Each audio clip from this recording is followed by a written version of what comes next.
Tonight, there are at least 2,366 open cases for missing people in the state of Florida. It's heartbreaking for families and often a painstaking search for clues.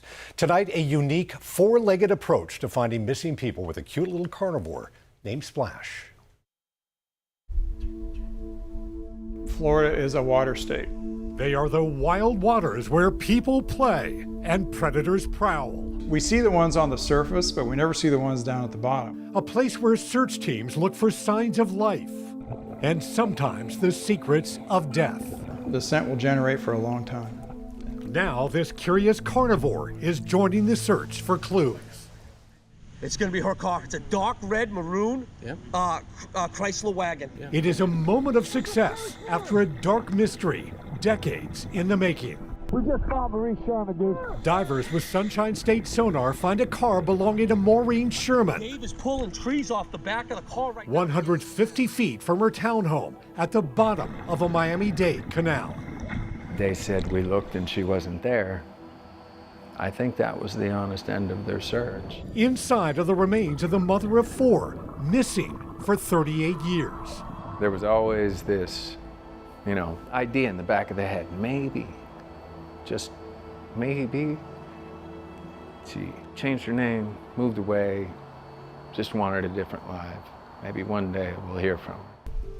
Finding the missing in murky Florida waters is a challenge. The saying is that the investigation ends at the water's edge. After decades of training tracking dogs at Peace River Search and Rescue. Our dogs are trained to work off anything from paddle boards to kayaks to boats. Mike Hadsell is taking a novel, some might say absurd approach to finding the missing. And I thought, why can't we train an otter to do this kind of, if they'll work with us. If the otter will work with a human.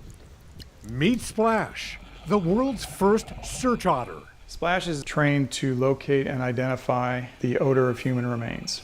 So his job is to find the human victim underwater in the low visibility conditions that we can't see them. Humans emit somewhere over 500 volatile organic compounds, and it's unique to humans. As part of his training, the scent of human remains is placed behind a light in this pool. You'll see all these bubbles start coming out because I hid the scent object behind the pool rim and he was finding it, and you'll see all these bubbles coming out and he's sucking some of those bubbles back in and he's tasting them. The odor attaches itself to the bubble and then he tastes it when it comes into his mouth, and so that's how he does it. When he finds something, he comes back and he grabs my mask.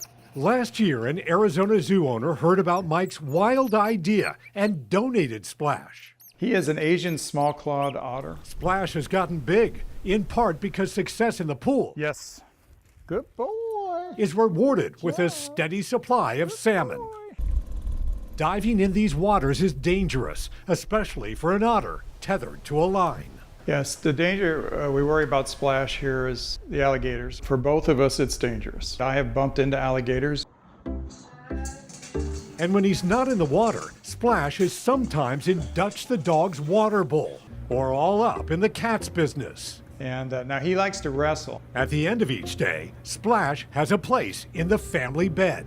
He sleeps with us. He likes to curl up either down by my feet or up by my head on the pillow. They're first cousin to a wolverine and they have all the teeth. Oh, well, I'm 66 and I'm on blood thinners. When I get bit, I bleed.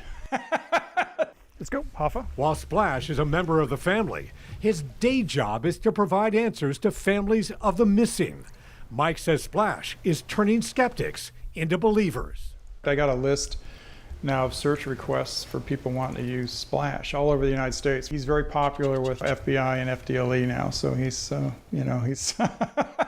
he's working his way up the food chain. We just found Marie Sherman, dude. We got her. The novelty of training an otter to solve a tragedy isn't lost on James Sherman. They're using sonar to find vehicles, and they're using magnets to attach to that vehicle. What about the bodies that aren't in a vehicle? Those groups aren't going to find them. They don't have the technology.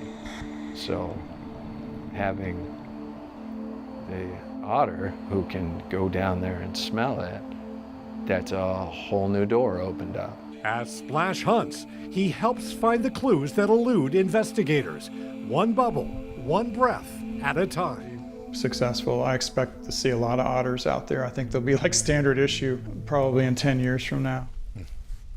Doing important work there. When Splash isn't in the water or at home, you might spot him at Publix or Home Depot. He's a customer favorite and wears a harness when he's out in public.